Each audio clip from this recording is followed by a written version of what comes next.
Dobrý den.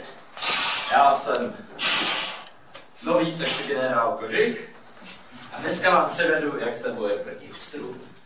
Hipster. Nechcete ho potkat a potkáváte ho. Bráním je dobrá obrana je poznat, jak hipster vypadá. Má bratku. Jako takhle. A má taky kabát. Jako takhle. Pokud uvidíte hipstera, zabijte ho okamžitě, nejlépe kamenem. Takže pokud uvidíte člověka, který vypadá podobně jako já, tak nečekejte a okamžitě útočte. Dělej!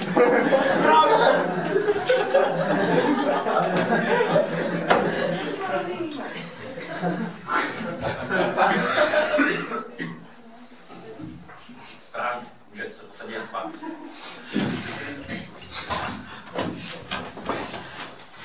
Další rozpoznávací typ hipstera. Hipster často používá věci, které ostatní lidé používají. Nejlepší je poslouchat stejnou hudbu jako on. Stačí běžet po poli a poslouchat něco hodně starého. On zjistí, že už to není dostatečný hipster a přestane to poslouchat a bude naštvaný. Dále. Hipsteři používají neznámé značky mobilů. Například tento. Je cihla české Buřinky.